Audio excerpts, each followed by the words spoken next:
এখানে ওনারা সন্ধ্যার থেকে আমাকে বলছিল যে মাহফিলে ঝামেলা। আমি তাদেরকে একাধিকবার বললাম যে আপনারা ঝামেলা হলে প্রশাসনকে জানান, যদি করতে হয় শক্তভাবে করেন, আর না করতে হলে আমাকে বলেন, আমি ঢাকা চলে যাই, আমি যেহেতু কাছেই আছি, প্রোগ্রামে না আসলাম।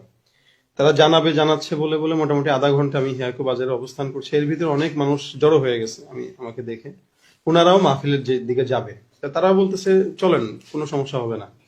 তা আমি শুধু তাদের অপেক্ষায় ছিলাম যে যদি সমস্যা হয় আমি চলে যাব। আমি যাওয়ার জন্যই তৈরি ছিলাম, গাড়ি এদিকেই আমার মুভ ছিল, ঢাকার দিকে। এর ভিতরে ওনারা বলতেছে ঝামেলা আসবেন না, ঠিক আছে আমি রেডি। হুট করে আরেকজন যিনি আমাকে দাওয়াত দিচ্ছেন মূলত, উনি আমাকে বলতেছেন যে আমাদের প্রায় 30-40 জন যুবক চলে গেছে হুন্ডা নিয়ে, আপনি ওদের চলে আসেন, সব ক্লিয়ার হয়ে গেছে। তো যখন যুবকটা এই পর্যন্ত চলে আসছে হুন্ডা নিয়ে, তখন আমরা রওনা দিই। এবং মাঝখানে আবার গাড়ি রোধ করে বলতেছে হুজুর ওখানে নাকি ঝামেলা হচ্ছে, মানে এটা কমিটির কেউ না, এখানের একজন আলেম বলতেছে ঝামেলা হচ্ছে। তাই আমি বলছি তখন আমি গাড়ি নিয়ে রিটার্ন যাই। তখন যুবকরা বললো না চলে আসছে কিসের, আমরা যদি কোনো কিছু করা লাগে, এভাবে বলতেছে জীবন দেওয়া লাগলে জীবন দেবো। আমি বলছি ভাই এটা আবেগের জিনিস না, এখানে পরিস্থিতিটা মোকাবেলা করা সবচেয়ে বড় বিষয়। আমরা পরিস্থিতিটা শান্ত হোক, পরে আসবো। এখন এতগুলো মানুষের মাঝখান দিয়ে তো আমি ঢাকায় যেতে পারি না। তো এরা আমাকে সামনে নিয়ে চললো, আর যে এলাকার নাম বলছেন ওখানে যাওয়ার পরে দেখি কিছু যুবক লাঠি আরো অনেক কিছু অস্ত্র নিয়ে দাঁড়ানো। তো ওরা গাড়িতে দরজা টোকা দিচ্ছে আমাকে বের হওয়ার জন্য, বের হন বের হন। তা আমি বের হলাম, বের হওয়ার পরে একজন গাড়িতে আঘাত দিবে, তা আমি বললাম ভাই কেউ গাড়িতে আঘাত দিয়েন না। ওপর দিকে আরেকজন বলতেছে পেট্রোল ঢাল, গাড়ি পুরা। এই বিভিন্ন বাজে বাজে কথা আর কি, গালিগালাজ। তো আমাকে বলতেছে আপনি হুন্ডায় ওঠেন, আমি বললাম গাড়িতেই যাই, হুন্ডা উঠে ঠান্ডা লাগবে, তা আপনার সাথে এখানে আমরা ভালো ব্যবহার করার জন্য আনিনি। পাশ থেকে অনেকেই যে কথাগুলো বলতেছে, তো আপনি সুন্দর মতো কথা শুনেন, আমরা আপনার গায়েও হাত দিব না, অসম্মানীয় করবো না। আমাকে অসম্মানী না করলে আমার গাড়িতে আমাকে যেতে দেন, আপনারা আপনাদের হুন্ডায় যান। না, হুন্ডাতেই উঠতে হবে। তো আমার পাশে আমার ছোট ভাই ছিল, ও বারবার মানা করতেছিল হুন্ডায় উঠবে না। তো আমার পাশে ড্রাইভার আর দুইজন সফর সঙ্গী, দুজনকেই যথেষ্ট আঘাত তারা দিল, অনেক মারলো। এর ভিতরে তারা আমাকে সেভ করতে যায়, তারা মারটা খাইছে আর কি। তো তখন আমি বললাম ঠিক আছে মারামারির দরকার নেই, হুন্ডায় উঠো।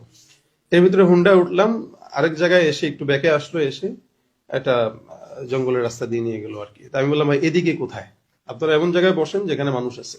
কারণ আপনার কোনো টেনশন নাই, যান চলেন, কথা ওখানে হবে। কোথায়? আমাদের দোকান আছে, ব্যক্তিগত দোকান আছে। আচ্ছা ব্যক্তিগত দোকানে আপনারা এটা কোন জায়গাটায়? পেরেশানি নিয়েন না। আচ্ছা আমি পেরেশানি নাই, কিন্তু আমার তো জানতে হবে কোথায় নিচ্ছেন আপনি। এই বলে বলে তারা একবার এইদিকে দাঁড়া, একবার ওদিকে দাঁড়া, অনেক দূরে নিয়ে গেল। এর ভিতরে মাঝখানে কয়েকটা জিনিস বললো যে আপনি এই দেলোয়ার হোসেন সাইদী সাহেবের ফাঁসি চাইছেন, সাকা চৌধুরীর ফাঁসি চাইছেন শাহবাগে যে। তাই বললাম ভাই আমি সাকা চৌধুরীকে ভাবে আমাদের জানা নাই, মানে সালাউদ্দিন কাদের বলতেছে, আমি ওনাকে ভাবে জানা নাই। যাই হোক, চিনছি বিএনপির, বাকি উনার ফাঁসি চাওয়া বা উনি কি, আমি এগুলো কিছু জানি না। বাকি সাইদী সাহেবের বিষয় যেটা বলতেছেন, এটা হলো আমি 13 সালে আমি যেখানে পড়ি, আমাদের ওস্তাদরা সব ছাত্রদেরকে নিয়ে গেছে, আমরা তখন ছোট, পড়ালেখা করি। তো ওই অবস্থায় আমরা জানতামও না যে ওখানে কি হচ্ছে না হচ্ছে, আমাদের অজান্তেই ওখানে যাওয়া। তো ওখানে ফাঁসি চাইছেন হচ্ছে একজন, আমরা পাশে ছিলাম, আমি তো চাইনি। আর উনি কি বক্তব্য দিচ্ছে আমি জানিও না। এরপরেও আমি ওই অনাকাঙ্ক্ষিত বিষয় নিয়ে আমি সবার কাছে আমার ফেসবুকে লাইভে অনেক বয়ানে বলছি যে এটা আমার ভুল। যদি আমি অনাকাঙ্ক্ষিত ভাবে গেছি, এরপর আপনাদের যারা কষ্ট পাইছেন আমি ক্ষমা চাই। আর সাইদী সাহেবকে এদেশের জনগণ রাজনীতির পরিচয়ের ভিন্ন ভাবে মহব্বত করে, তো ওই জায়গা থেকে আমাদেরও মহব্বত আছে আলিম হিসেবে। তো এখানে তো ওই বিষয় তো ভাই ক্লিয়ার। ওই ইস্যুতে আপনারা আমাকে ধরবেন কেন? ইস্যু তো ছিল আমি জানি একটা সভাপতি বা প্রধান অতিথি কেন্দ্র করে। ইস্যুটা ও কেন্দ্র থেকে বাদ হয়ে আমার কাছে আসলো কেন? কয় না আপনি ওটা কেন করবেন, আপনি কেমন তাহলে কি কি কি মুসলমান, আপনি কি আলেম হয়েছেন? ভাই আমি তো এই বিষয়ে ক্ষমা চাইছি, আপনারা আমাকে ক্ষমা না করতে পারলে আল্লাহর কাছে কিভাবে আপনারা ক্ষমা আশা করেন? আর আমি মেহমান, সবচেয়ে বড় কথা। তো তারা এক জায়গায় নিয়ে যাওয়ার পরে এর ভিতরে হুট করে একজন মেম্বার গেলেন। মেম্বার যায় বলতেছেন এই কারারে তোরা কারা, কি সমস্যা, হুজুরে কে আনছে? তা আমাকে যায় পরিচয় দিলেন মেম্বার। আমি বললাম ভাই কি কিছু সমস্যা? আপনি আমার সাথে উঠেন, চলেন। কোথায়? চলেন।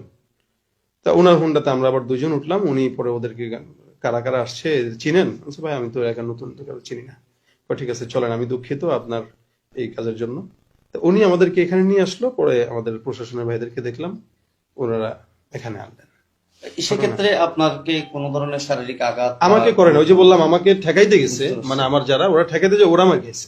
আপনার কি অ্যাজাম্পশনটা কি মনে হয়, এটা কি আসলে যেটা বললো তারা সেটা কি একটা অজুহাত, নাকি মূলত হচ্ছে তো অতিথি করা না করা, সেখানে যেহেতু আগে থেকে আপনাকে ইনফর্ম করা হয়েছে এখানে ঝামেলা হতে পারে বা ঝামেলা হবে, এই ধরনের আসলে কি মনে হচ্ছে ঝামেলা তো আপনার? মাহফিল মানে কেন্দ্রিক বা অভিজ্ঞতা কি বলে আপনার? মানে আমাদের অভিজ্ঞতায় এরকম দেখা যায় সভাপতি প্রধান অতিথি নিয়ে অনেক ঝামেলা অনেক জায়গায় হয়, কিন্তু ওই অ্যাটাক বক্তার উপরে আসে না, কারণ বক্তা তো এখানে একদমই নির্দোষ। সে দাওয়াতপ্রাপ্ত মেহমান, সে আসবে যাবে, ব্যক্তিগত কোন্দলগুলো ওনারা ঠিক করবে। তা আমি তো জানি যে এখানে ওনাদের ব্যক্তিগত কোন্দল মেম্বারে লাগছে, ওটা রাজনীতি হবে, আগামীকাল এটা ক্লিয়ার হবে। তো ওইটার ইস্যু আমার উপরে কেন আসবে? আপনাকে যিনি দাওয়াত দিয়েছেন মূলত আপনার সাথে কমিউনিকেট করছেন ওই উনি ভদ্রলোকের নামটা হচ্ছেন কি? আজিম ভাই, উনি আমার মুসল্লি মূলত। আচ্ছা। উনি ঢাকায় থাকে, উনি এলাকার জামাই, উনি এলাকা সম্পর্কে তেমন কিছু জানে না। আমি ওনাকে বলছি, আজিম ভাই আপনি তো নতুন মানুষ, আপনিও এলাকার জামাই, আমিও নতুন, তা আপনি একটু প্রশাসনকে করেন। তো উনি একবার বলতেছিল আসেন না, আবার ওই মাদ্রাসার মতো আমি বলতেছি হুজুর আসেন, আবার অনেকখান লোক বলতেছে আসেন। তা আমি একটু দ্বিধাদ্বন্দ্বে পড়ে গেছি, কিন্তু ওনারা কিন্তু লোক পাঠাই দিছে অলরেডি। লোক পাঠানোর পরে বলতেছে হুজুর সমস্যা, এখন ওই লোক তো আমার গাড়ি ছাড়তেছে না। লোক 2-3 জন হইলে আমি গাড়ি ঘোড়ায় চলে যেতাম, লোক তো 40 জন। এই 40 জনকে আমি ওভারটেক করে কিভাবে যাব? তখন আমিও আটকে গেছি, ওরাও আটকে গেছে। অর্থাৎ তারা আপনাকে গতিরোধ করে একটা জায়গা নিয়ে গেছে, হ্যাঁ। সেখানে আবার মেম্বার খবর পেয়ে গিয়ে আপনাকে জি, জি, জি। সেফলি নিয়ে আসতে পরবর্তী মনে হয় আমার সফর সঙ্গী ওই 999 আমাকে দেখাইলো, 999 ফোন দিছে, তা ওনারা পরে যে নিয়ে আসতে।